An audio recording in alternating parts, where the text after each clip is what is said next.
Assalamualaikum warahmatullahi wabarakatuh. Waalaikumsalam warahmatullahi wabarakatuh. Alhamdulillahirabbil alamin. Terima kasih kepada sekalian yang sudah hadir pada mata pelajaran fikih kelas Usul ini ya. Sebelum pembelajaran dimulai, mari kita berdoa terlebih dahulu, membaca surat Al-Fatihah secara bersama-sama. Untuk itu mari kita mulai berdoa.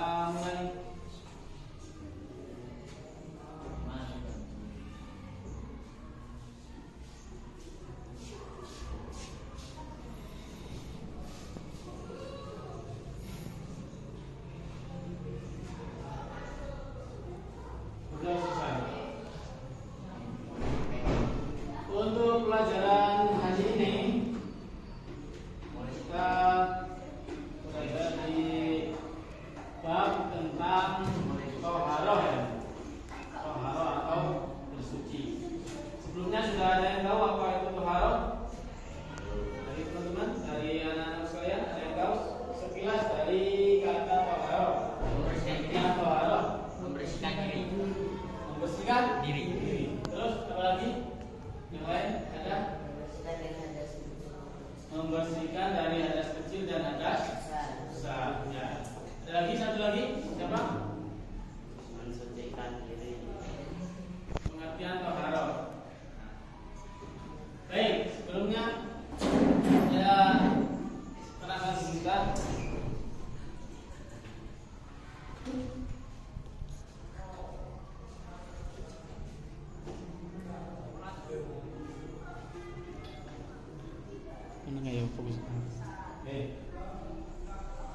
Dalam toharoh itu secara pengertian adalah tentang bersuci, ya.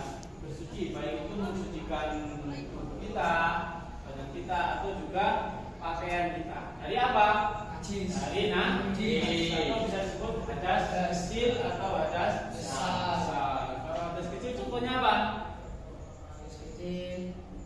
Darah. Hadas kecil contohnya apa? Kencing bagi laki-laki. Itu najis ringan namanya. Kalau hadas kecil itu seperti kena darah, cipratan najis, itu namanya hadas kecil, cukup keuntungan di basuh.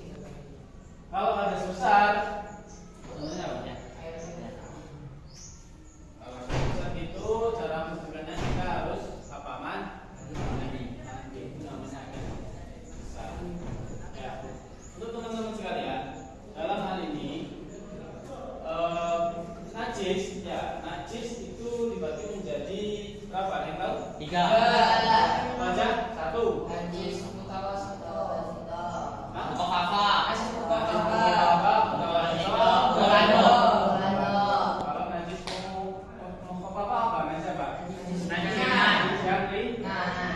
Seperti contohnya kena Air kencing bayi laki-laki. Terus kena apa? Kenapa lagi? Darah. Terus hadis satunya najis mukho. Apa najis mukho apa?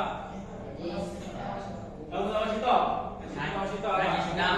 Najis yang sedang seperti kena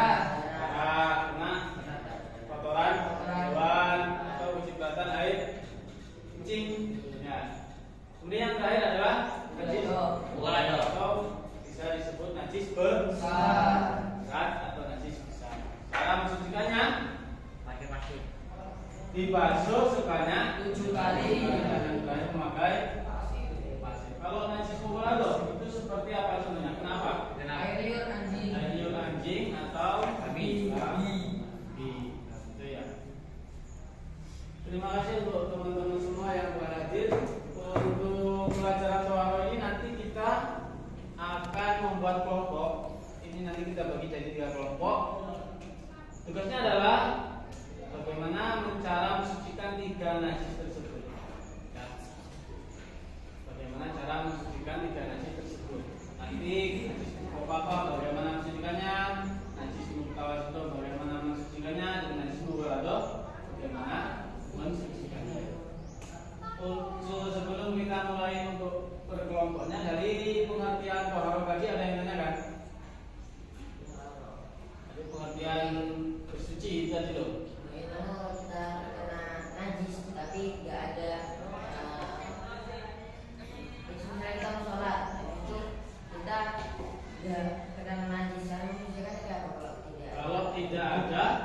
air, sama sekali tidak ada air. Ada dua opsi. Mungkin yang pertama kalau mempunyai pakaian lain, maka ganti pakaian saja. Seandainya ada pakaian lain. Tapi apakah sampai dalam keadaan tidak punya pakaian lain selain itu? Kan itu belum tentu ya. Kalau misalnya dia terjadi, maka boleh menggunakan apa? Tayamum saja. Jadi kalau misalnya bajunya kena najis, terus kalau nggak ada air, opsi yang pertama bisa ganti baju saja, tidak harus memakai baju itu. Kalau ada ganti, kalau punya baju yang untuk ganti. Ini ada 1, 2, 3, 4, 5, 6, 7, 8, 9 pas. Kita bagi 3 kelompok ya. Dari sini 3 orang. Boleh bawa di bawah aja nggak apa-apa. Ya, di bawah. Sudah. Baik, untuk kesempatan kali ini saya bersama murid-murid kelas 2 ingin mempraktekkan bagaimana cara mensucikan 3 najis, yaitu mukhafafah, mutawasithah, dan mughaladah. Untuk prakteknya langsung bisa kita saksikan. Untuk yang di sini adalah cara mensucikan najis mukhafafah atau najis ringan. Seperti contohnya sebenarnya kencing bayi laki-laki yang belum makan apa-apa, kecuali hanya ASI. Nah, contohnya gimana? Misalnya ini kain yang terkena kencing air seni bayi laki-laki. Cukup kita cipratkan saja air yang suci ya, air yang suci. Kita cipratkan saja pada media atau tempat yang terkena najis tersebut. Kemudian kita usap. Baik 3 kali, sekali pun cukup. Mau 3 kali, itu sudah menghilangkan najis mukhafafah. Coba contohkan satu dari teman-teman. Sambil bilang cara mensucikannya seperti ini, ayo. Cara mensucikan air kencing bayi laki-laki yang belum makan apapun kecuali minum ASI cukup dicipratkan air yang pastinya airnya suci, terus diusapkan cukup 1 kali saja sudah cukup, lebih juga nggak apa-apa. Nah, dan ini bagian mensucikan najis mutawasithah atau najis sedang. Juga untuk mempraktikkan cara mensucikan najis mutawasithah atau najis sedang. Seperti contoh ini kita contohkan lantai yang terkena kotoran cicak. Ayo coba. Sebelum kita mencucikannya, pastikan tangan kita bersih dan media untuk mencucikannya juga bersih. Suci atau bersih. Nah, misalnya ini tai cicaknya ya. Nah, kita itu harus membersihkan tai cicaknya dulu sebelum mencucikannya, menghilangkan atau dibuang. Jangan pakai tangan, pakai ini. Kita angkat pelan-pelan terus kita buang. Nah, kita ingatkan tandanya di mana. Terus kita menggunakan air 3 kali. Kita siram air sedikit. Terus kita usap 3 kali. Terus jangan menggunakan bekas yang tadi. Nanti sama aja masih najis tempatnya. Siram lagi. Jadi kita siram lagi. Terus kita usap lagi. Terus kita gulung 3 kali. Diulang-ulang 3 kali. Dan pastikan bau, warna, dan rasanya hilang. Mungkin cukup itu dari kelompok kami. Ini untuk teman-teman yang mempraktekkan bagaimana cara mensucikan najis mutawasithah. Dan ini kelompok 3, teman-teman ini untuk mempraktikkan bagaimana cara mensucikan najis mughaladah, yaitu najis berat yang terkena air liur anjing atau babi. Caranya monggo kita praktikkan. Semisal di sini kejatuhan air liur anjing atau babi. Cara membersihkannya yakni pertama kita menggunakan air mengalir, yakni dengan keran, air sungai atau yang lainnya. Nah, kita kucek sebanyak 7 kali. Jika sudah, lalu kita mempersiapkan tempat yang dimana dalamnya terdapat pasir dan tanah dan diberi air. Nah, lalu kita masukkan kain yang terkena najis tersebut. Lalu kita kucek di dalam selama beberapa detik, lalu kita angkat dan kita bilas, dan sudah suci. Itu cara mempraktikkan mensucikan najis berwudu. Jadi dibasuh selama 7 kali, kemudian terakhir memakai pasir atau tanah, kemudian dibilas sekali lagi dan sudah bersih suci. Oke, terima kasih teman-teman, bisa kembali duduk di tempatnya masing-masing. Baik teman-teman, tadi sudah kita lakukan bersama contoh sekaligus praktek untuk mensucikan najis, baik itu najis mughallazah, mutawasithah dan juga najis mughalladhah. Dari ketiga praktek tersebut, nanti misalnya kita berada di medan yang memang benar-benar seperti itu, maka sampai semua sudah bisa. Jadi harus hati-hati, harus teliti ketika baik pakaian kita atau tempat ibadah kita itu terkena najis, maka kita harus mensucikannya terlebih dahulu. Baik, selain toharo dalam mensucikan pakaian atau tempat tubuh kita, toharo juga itu termasuk dalam hal wudu. Jika kita akan melaksanakan sholat, maka kita harus melakukan wudu. Nah, untuk pertemuan ini nanti kita akan mempraktekkan bagaimana tata cara berwudu. Nah, teman-teman bisa disiapkan atau